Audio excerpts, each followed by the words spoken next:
Albert Breer on Derek Carr says this, John. Shocking news. The Raiders' Carr divorce is a little sloppy. At this point, it's pretty clear that Carr's camp would like the freedom to seek a trade, and the Raiders don't see what the benefit would be to doing that, since it just gives Carr the knowledge of what'll be out there for him in mid-February if he just enacts his no-trade clause and forces the Raiders to cut him, thus making it harder for Vegas to trade him, since Carr would have the power to rig the process. As you said to me before we jumped on, when you give a guy a no-trade clause, there's no bitching and moaning over rigging the process or I can't get a deal done. Like, you give that in a deal, welcome to the deal once it becomes on the table that, hey, we're going our separate ways, right? If they have to cut him, which in a weird way, we are not far away from that date. I mean, that's happening next week. Is that a absolute disaster for the Raiders? I mean, to have 9 years with a guy who clearly had resurrected his career, who had to be one of the better things they had going last year when people were interested in the job, was his improved play over the last couple of years under Gruden, especially how he thrived after the firing of John, the Henry Ruggs situation, just how he helped stable it and just played well in that Cowboy game and that Colts game, like made some big plays in the Charger game. Like, he was viewed as an asset. To now a year later have to cut him for nothing is just – Matt Ryan last year sucked. His contract was – 2021 he sucked. Yeah, exactly. Like when he was on the Falcons, his contract was obscenely enormous. No one wanted to touch it, and they got a third rounder for the guy. And Derek Carr's just going to be cut. Like, it's just no way around it. If they have to cut him, it's just horrendous business by the Raiders. Is it not? It is. They made a bet. Let's be open about what their bet was. Their bet was we're going to sign him to a team-friendly, financially team-friendly contract extension, which because he was going to be a free agent this year. He would have been a free agent after the 22 season, and we're going to make him better, and it's going to turn out to be a good deal for us. And they were wrong. And now they're going to lose a quarterback for nothing unless they change their tactic. But they don't have any leverage here. Because a couple things. One, and you said this, any agent worth their salt is going to know what the potential money out there is for Derek, right? The reason for Derek to want to do a trade is if he thinks the free agent money available to him is less than what is owed to him on his contract with the Raiders. We don't have a lot of evidence for what this looks like, but there aren't that many free agent starting quarterbacks in the NFL. Free agency, forget about this year, it just doesn't happen. Starting quarterbacks do not hit free agency. They just don't. Now, sometimes quarterbacks are free agents and become starters, but the idea that like there's more left on his deal than he could get guaranteed as a free agent, that would be a risk I would happily take if I were Derek Carr. Let's just see what happens if I become a free agent. So the Raiders are not in a position to negotiate here. If the Raiders say, Derek, we will not let you, we just won't do it. We will not let you find your own contract or find your own trade because that means you'll know what money's out there. Then Derek just is not going. He's not going to let them trade him, nor should he. And that's what the Raiders, I guess, have failed to recognize to this point.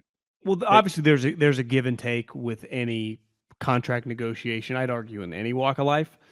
So if you're going to get a guy on a team-friendly deal, right, which wasn't guaranteeing any money, which was really a year-by-year deal, I understand they wanted something. But when you give a no-trade clause a month before free agency, you know that if this deal doesn't go well, we're fucked. So was the upside of getting the guy on a cheap deal if he was good? Maybe they'd say, listen, at the time, we weren't going to commit anything. If he was good, great. If he sucked, what is his value really going to be anyway? And I'd say, well, the power of quarterbacks, I think that let's just say the no trade didn't exist and they could trade him. Aren't they getting a second-round pick for him? Matt Ryan last year goes for a third. He's only 32 years old.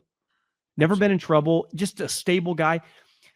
The majority of guys in the league, like in the group and tier that he's been in most of his life, most teams are not Super Bowl or bust. The majority of teams in this league, like the Minnesota Vikings, are cool. I mean, obviously they want to go far, but if you just tell their owner you're going to go to the playoff every year, They got no problem paying Cousins $35-40 million. If Dak Prescott every single year gets the Cowboys 12 wins, like that's most teams do not have a quarterback that's like, you're going to make the Super Bowl this year. As you see in the AFC, it's like Burrow and Mahomes now, maybe Josh Allen, but Burrow and Mahomes. In the NFC, it's just, if your team's not fucking loaded like the Eagles and the Niners, like you're probably not getting past the first round, maybe the second if you're lucky like the Cowboys, and then you're going home. So there's nothing wrong with my point is you get Derek, if you're like the Saints, making the playoffs next year is a massive, massive success because that means you've had 4 months of important games. And if I give you 3 straight years of making the playoffs, even if you get bounced every year in the first round, that's incredible. And he does give you that opportunity if you're just stable because we saw Derek a couple times when they were kind of actually we saw him make the playoffs one time when it was unstable, but when it kind of got stable under Del Rio, it was like they were solid. Like under Gruden, it was not like it was all over the map. I think teams, the Saints, I think the Colts could easily or not the Colts, but them too. We don't even know their coaches. I was thinking Frank. Like the Panthers, you just give us Derek. We already got some offensive weapons. Like, what if next year we could be 9 or 10 wins, win the division, be in the playoffs? You don't think Tepper would die to have a playoff game?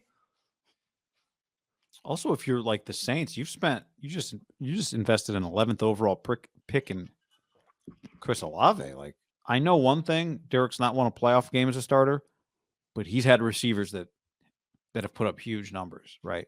Like Chris Olave's in better position if Derek's your quarterback. And Derek's stock is higher right now than Carson Wentz's was last year.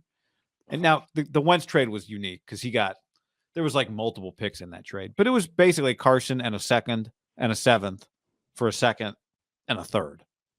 So 2 second-round picks got exchanged in the Wentz trade. Oh, because you're saying they flip-flop seconds. Yeah.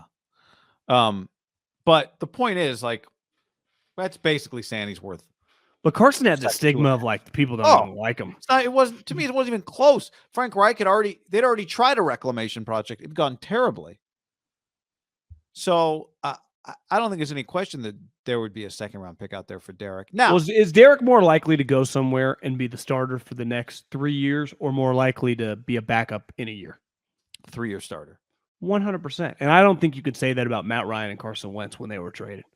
I think every GM, even if they're not totally high on him, would say, if I'm acquiring him, I feel pretty confident he's going to be my quarterback for a couple of years. Yeah. And now we know neither of those guys is going to be a starter for 3 years, right? Wentz or Matt Ryan, not happening. Yeah. Neither's going to be a starter 2 seasons from now. But again, back to the Raiders, like Matt Ryan be with Tom Brady calling games here in about 6 months. Well, again, how much he's got? Like how much money coming to him? Stays active. Like $20 million or $30 million. 40. If you're the Raiders, 2nd-round picks out the window now. Your best hope is that Derek can get you a trade, and you get like a 5th. And yeah, Derek might screw you. He might go, you know what? I found exactly the deal that I want with the team that I want, and we're not going to do a trade. What could be? Now, what would be the advantage to Derek agreeing to a trade? I guess he gets to his new team a month earlier. I would argue this. Would there be an advantage? Financially, there might be an advantage. If they can work out a contract extension, I guess. And he gets the playbook a month early, maybe? But he'd go, just cut me, and then I could sign the same extension, right? And negotiate against a couple of teams together and try it out. Really, no. The only reason, why would Derek do a trade is what I'm saying. Yeah. Why would you let them do that?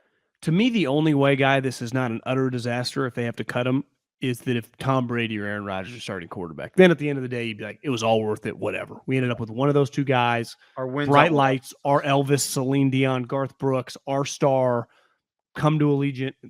However it takes to get either one of those 2 guys, whatever.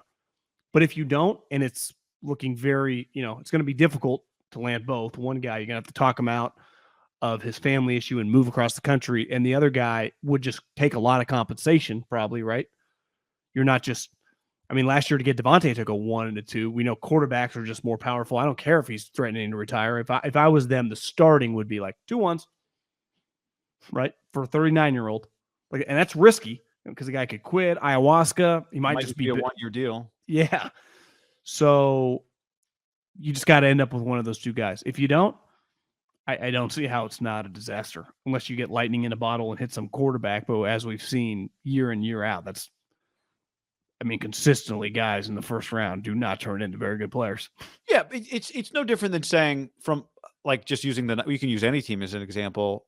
You whiffed on Kinlaw, you nailed the Kittle or the Fred Warner pick. And in the end, you're just not going to make 100% of the decisions right. And in the end, you win more than you lose in terms of the draft or free agency, and your team's going to be better. But it doesn't change the fact that you whiffed on Kinlaw. It doesn't.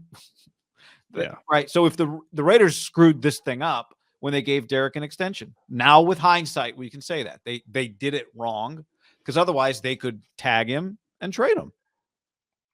I think if they could do it over again, they just would have let it play out. They would have let it play out, yeah. Because even the tag is $30 million. A team would gladly just take him on a 1-year, $30 million contract, right? Yeah, or once you would tag him and then they trade him and then they work out an extension instead of the tag, right? That's how that works. Exactly. And the other thing is you wouldn't be rushed.